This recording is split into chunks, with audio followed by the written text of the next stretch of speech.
Hello, hello, hello, everybody. Welcome back to the Susie Lynn McMahon, that's me, virtual book club. I'm so excited to have a return guest, Donna Keel Armer. Hello, hello. Say hi. Hello, hello, Susie. It's great to video with you, even though we're right down the street from one another.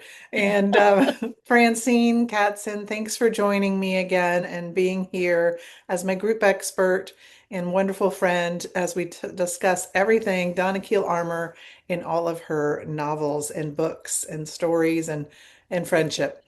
I do want to just kind of flash three covers of the books that we have featured before. This is one, two, three, four, Donna's fourth time on the virtual book club. Welcome back, Donna. Thank you. Thank you so much for having me for all four of my books. It's so exciting. Yeah, it's a lot of fun. So I'm going to show, there's like, it seems like all the book talks on Instagram, they're always like stacking up books so that it's just this visual of here they are. But I just want to just remind everyone that we started with Donna's memoir, Solo and Salento. And then she moved on into the you have to say it, say Cat's last name. Gabbiano. Gabbiano, the Cat Gabbiano Mystery Series. So the Yes. first one that we featured was the Red Starfish. Love the cover. And then we moved on to Moringa, the Tree of Life.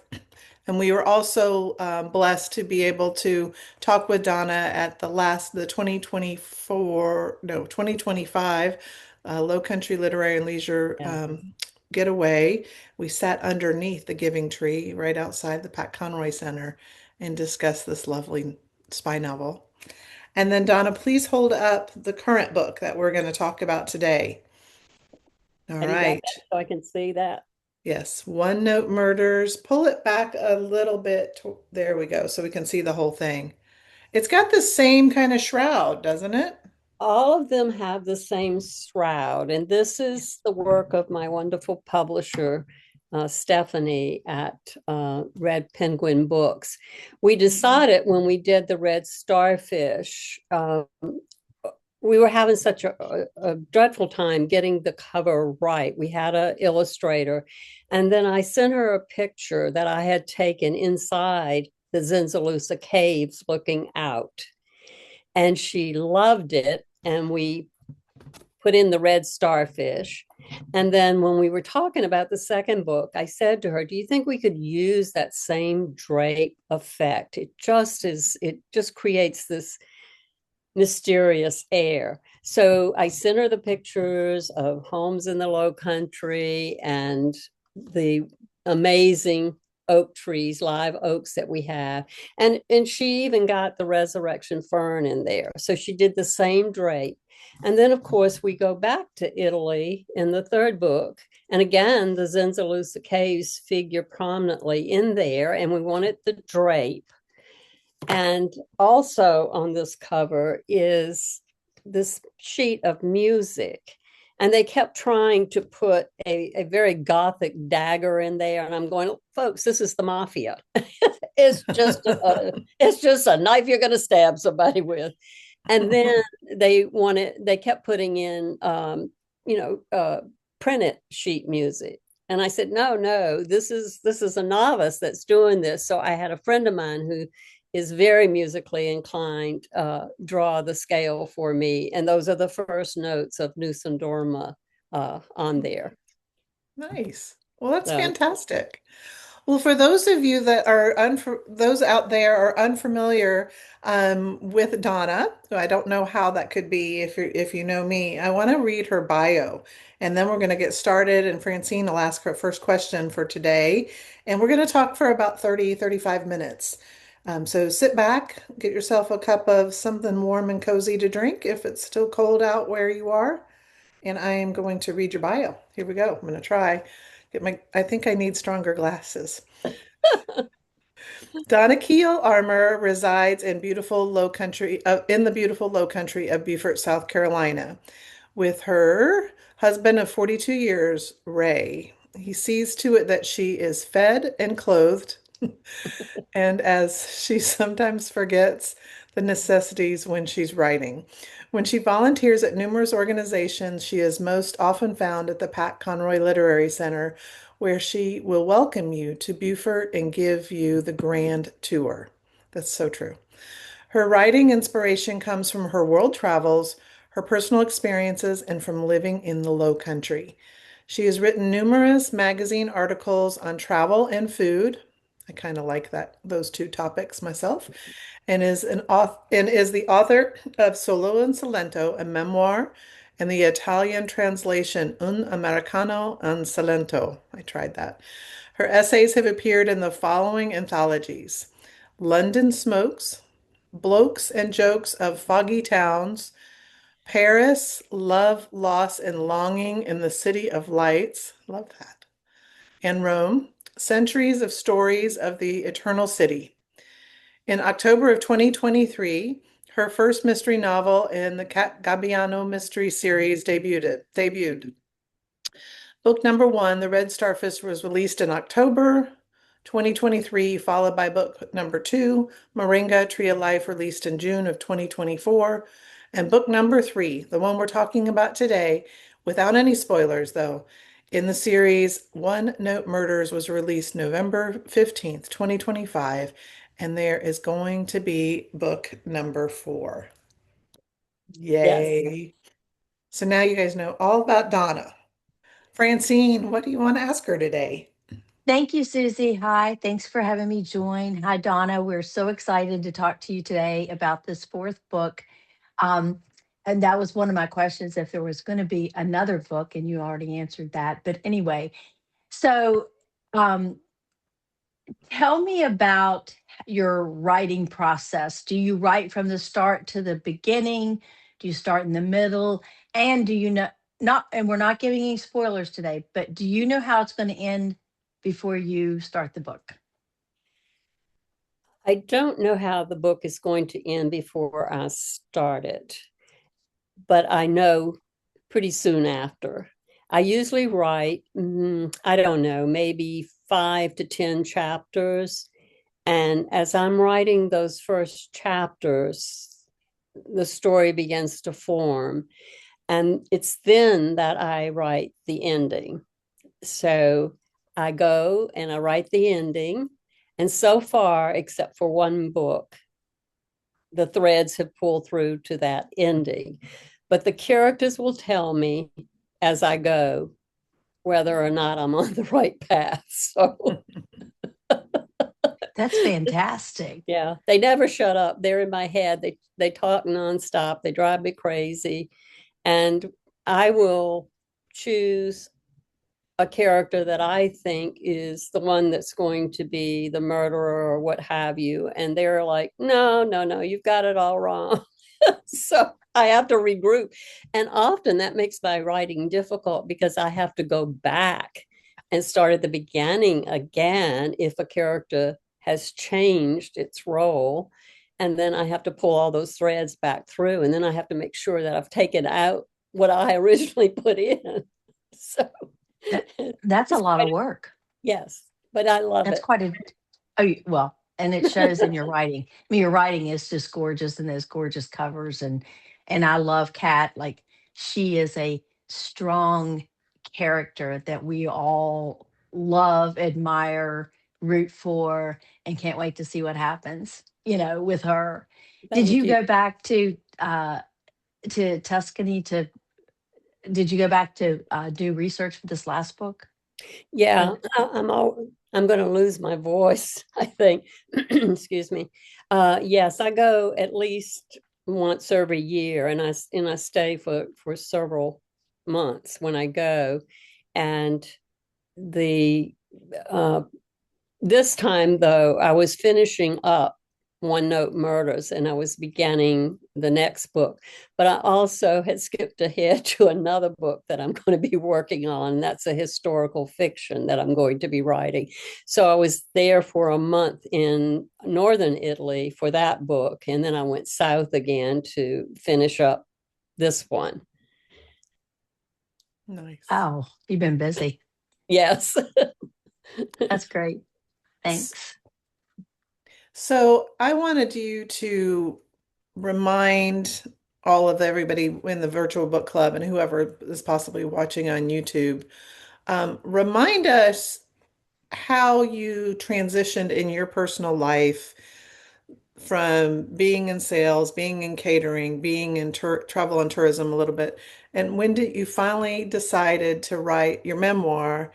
Tell me though about tell that real quick and then tell me how you decided to go into this mystery series. So what was your personal development to form how did you form your desire to switch from just the memoir that you wrote to now the series that you're doing? Well, actually, the mystery book, because it was not a plural at that time, Mhm.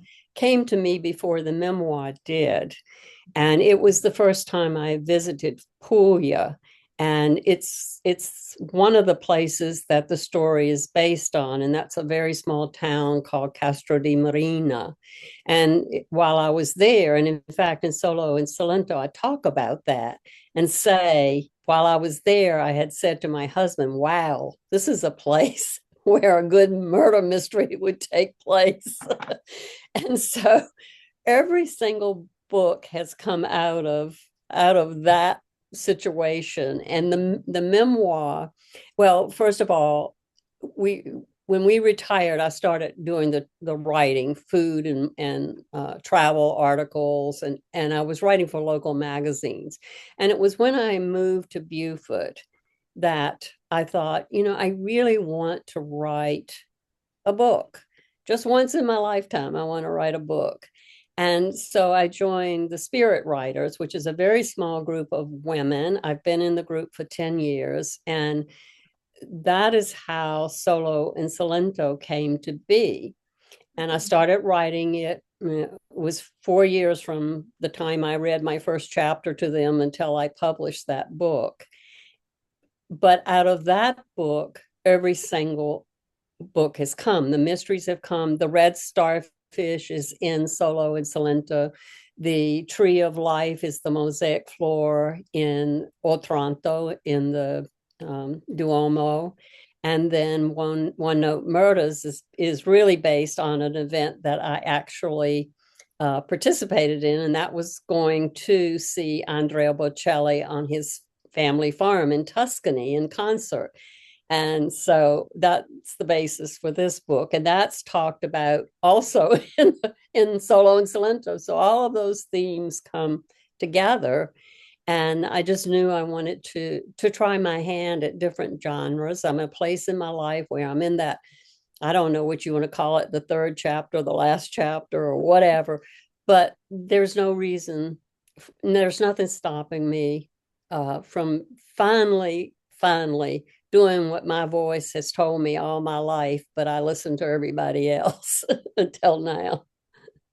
That's fantastic, Donna. I think that the creativity of how everything, it all started one place in the memoir and then the different tangents that have grown out of it. It's just so creative and good for you for going for it. I'm so impressed with your work ethic and your ability to create. Not everyone has that creative flair, or maybe we have it, but it's in a different manner.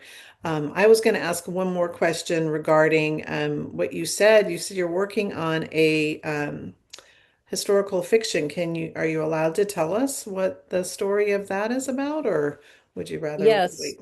Okay. yeah, I can, because this was a really interesting event that stayed with me in 2022.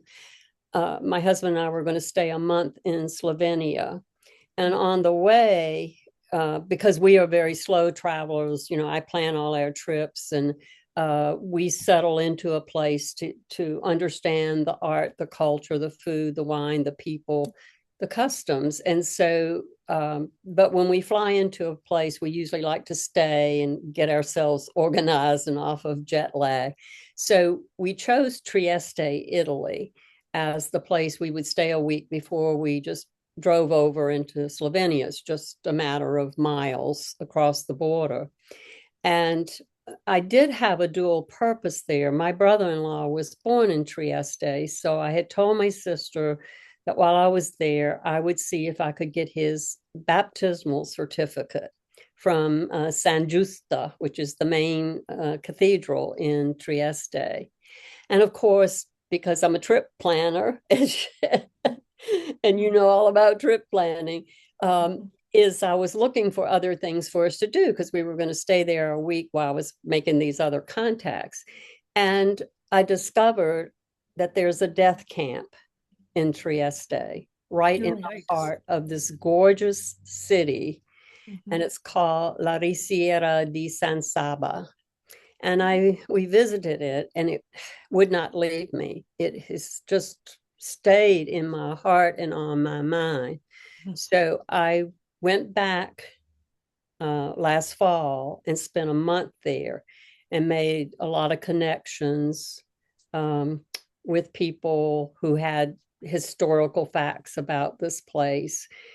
And so that's the novel, the historical fiction that I would like to write. And I would like to base it on one of the partisan women during that period of time. And I don't know where that book is going to go. I don't know. That's going to be hard to write, but it will require a lot of time. But my heart is invested in it. And so I want to try to make that happen. Wow. Good for you. What a what's so amazing is the fact that you discovered something while you were traveling that you didn't know existed, but it's sticking with your heart. I think that a lot of authors that are out there on Friends in Fiction, the women's fiction authors, when they're talking about their historical fiction, it's the same motivation. It's, finding out about the Book of Names or, just finding out about the story of that steamer ship that Patty Callahan Henry wrote about surviving Savannah. All these stories that would any of us ever know they even happened if it wasn't for the creativity and the prowess of wonderful writers like yourself. So thank you for that. Thank you. Francine, what's up?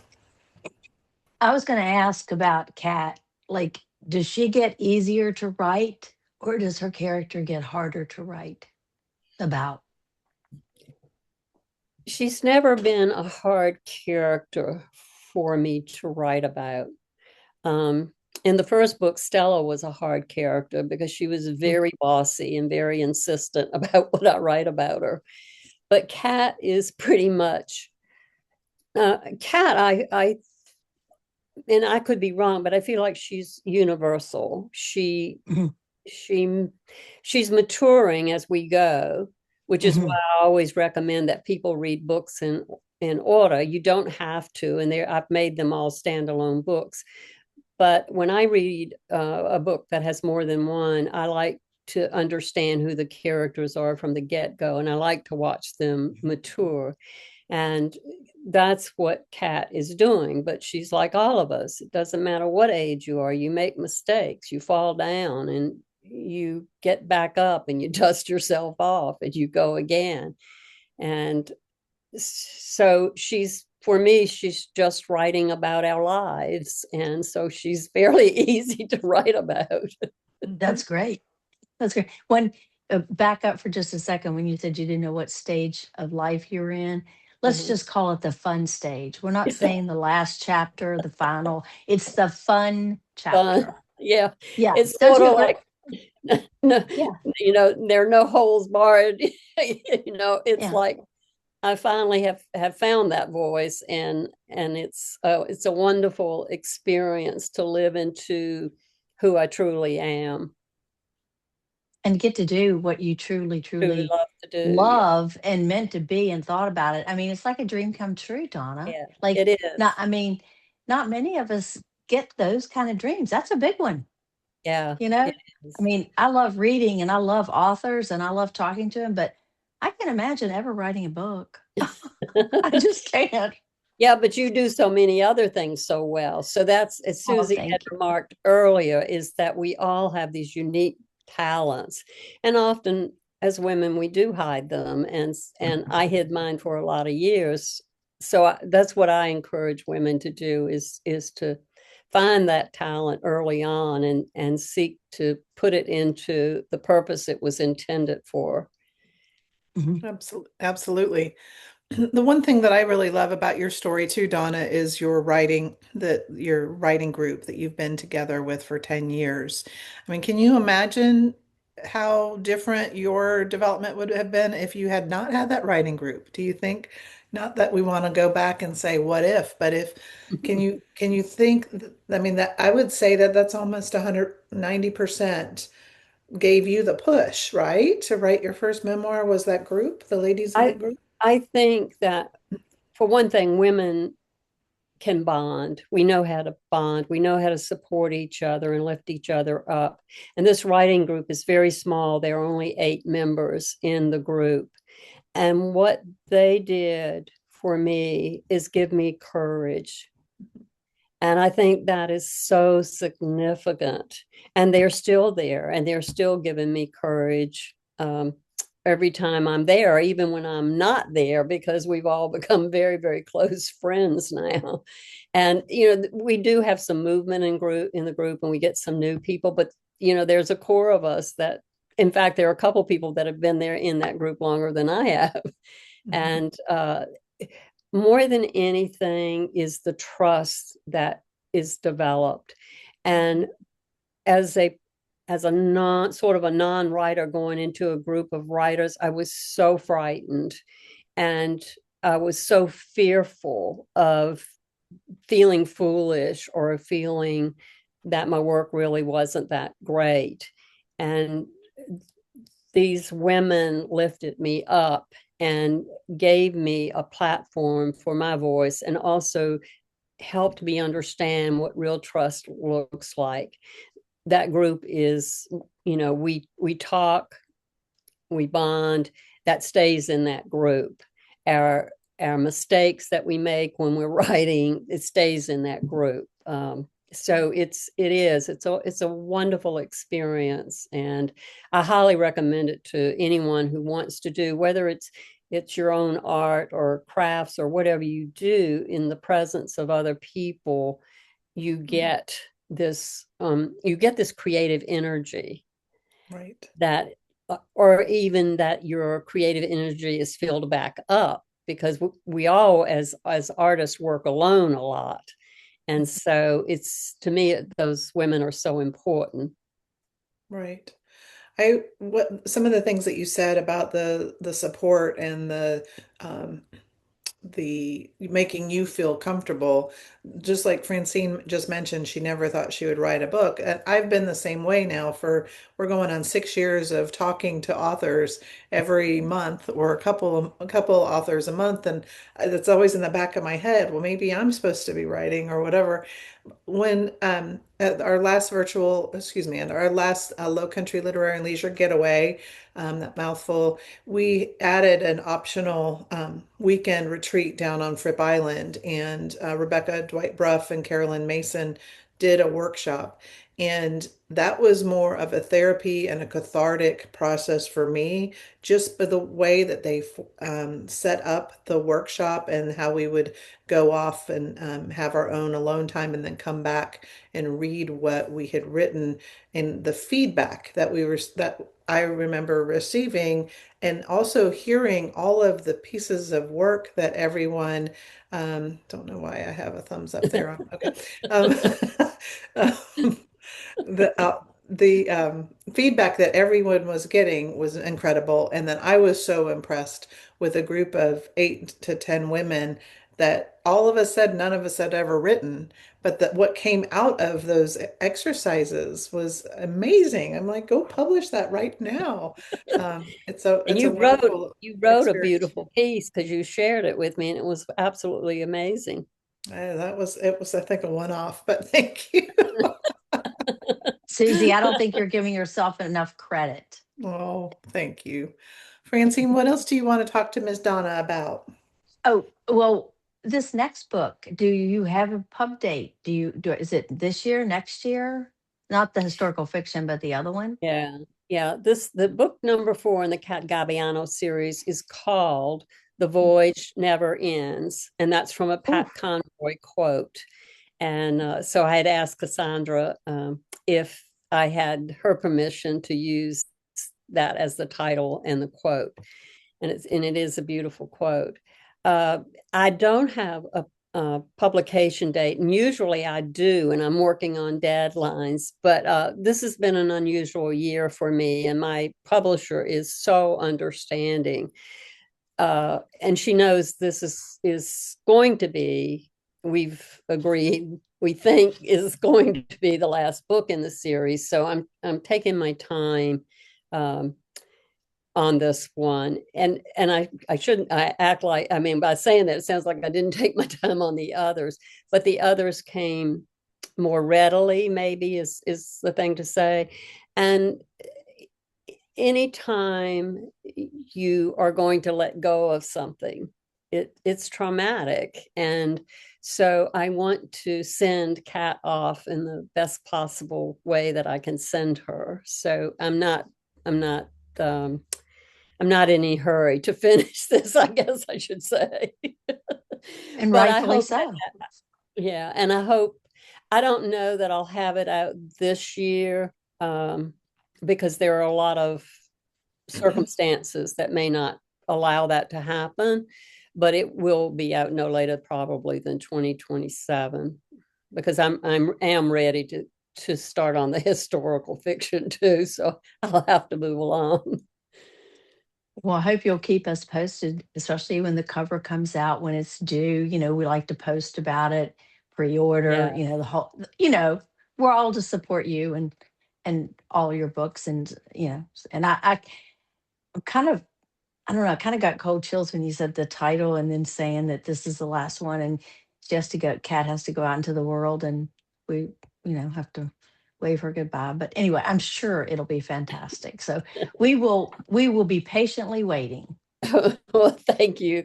And it will take place back in the Low Country, but the ties to Italy will remain, of course, because those are very strong, lasting ties. And so they will come together in some way, I'm sure. Great. Great. Good. Wonderful, wonderful. What have you had time to read yourself? This is always a question we love to talk about towards the end of our conversation. Like what are you reading right now, and or who would you recommend to our group for reading um in whatever genre that Yeah. you want to recommend? It doesn't matter. Oh, And and we wanted to have you read too. So let's yeah. answer that question and then I'll have you Okay. read your prologue. Yeah. And I don't have my books in the other room, and I am terrible about names and author. One of the things that I do, and I think I may have shared this with you before, is that I read whatever genre I'm writing. However, I'm already moving ahead to the historical fiction, so I'm reading a great deal of uh, World War II and Italy, and in that time period, in Germany in that time period, and Yugoslavia, um, and the whole thing concept with the Austrian Empire and all of that. So Ciao Amore Ciao is a book that I just finished reading, and it's pretty brutal. So I don't know that I recommend it because I'm reading some brutal books right now.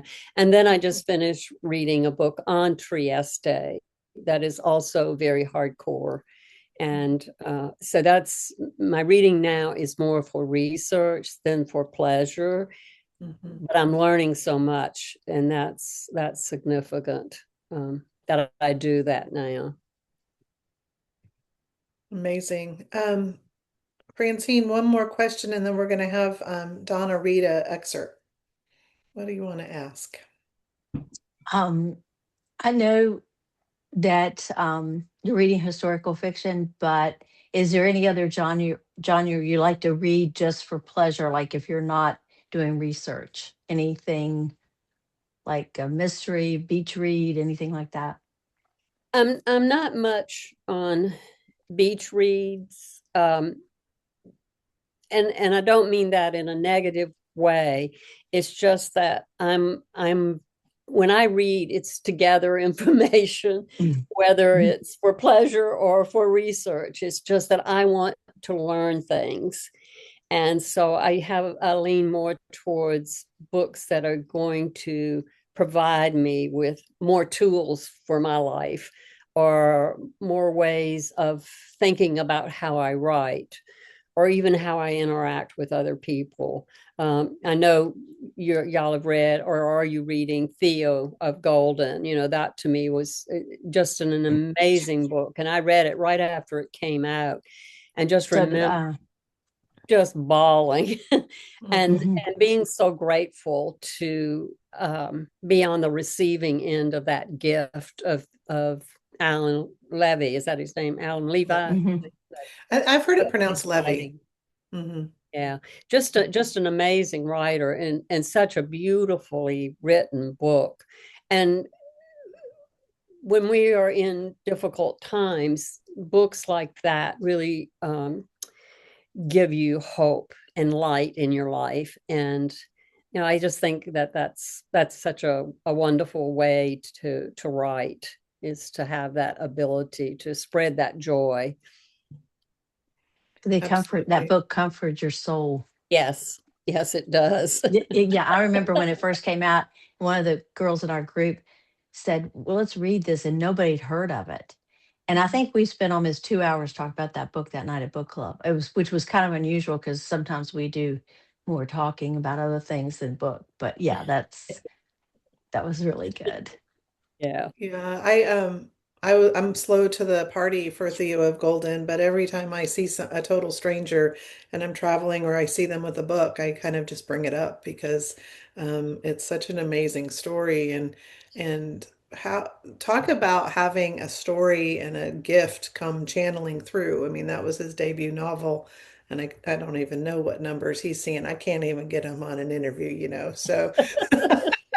We're going to just talk we're going to do an old-fashioned virtual book club, and however many people want to join and kind of have a structured conversation around it.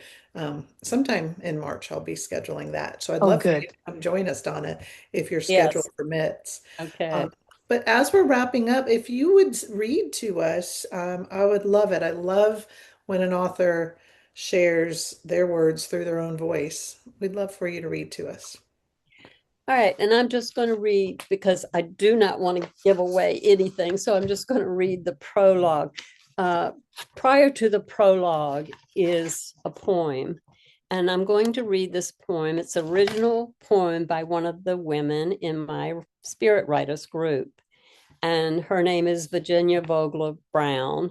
And she's in the process of getting her first book published. And I had asked her permission. She's also a poet, so I'd asked her permission to put this poem in my book. And I did not have a prologue to this book until she read her poem. So it's important to read the poem. So when I read the prologue, you can see my connection. So here's the poem. Dark Lady, whispers in the darkest night, strange eyes watching, cloaked in black. She murmurs in my ear, whitest moon lights pallid face, cold lips sighing, gauzy cape twist in the wind. Her fingers float toward me. I flee down an empty alley. She waits for me under the lamp. Darkness smothers me in black velvet. The empty, cobbled passageways vibrate with the sound of my feet running. A sudden chill engulfs me as the wind slaps cold air into my face and bids the last warmth of summer farewell. The moon tucks in and out of the gathering storm clouds. Silent shapes reach out to me. Shadows dance erratically to the wind's tune. They clutch at my hair with gnarly fingers. The wind whips against my jacket. Shivers slither along my spine. My heart thumps loudly against my chest. Fear instead of blood pumps through my veins. I'm lost in a maze of tiny passages. I know this town so well, but tonight the familiar abandons me. Do I keep straight? Do I turn? if I turn, which path do I take?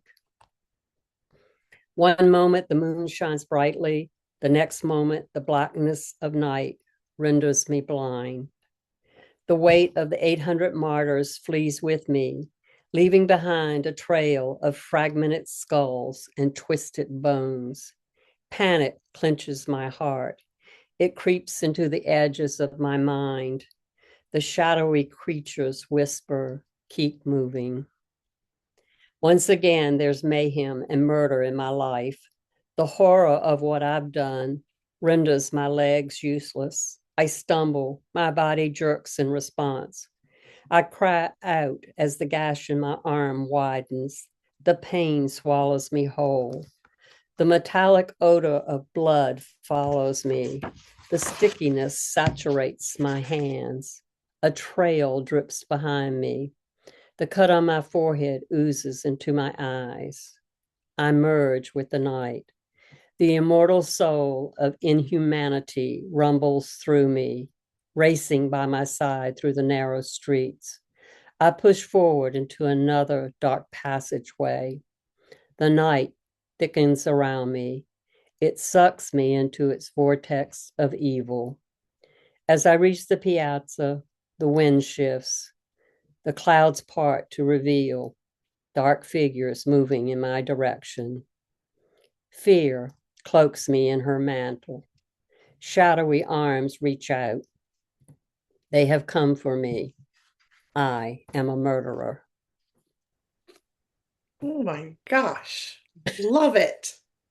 I'm like, I've already read the book. I just loved hearing you read that. It just means so much more when the author, I don't, it's a gift. Thank you for that. And thanks for sharing the poem and also the prologue of One Note Murders, which is what you all should go out if you have not already, and read. And feel free to replay this video after you've read the book if you haven't done so already.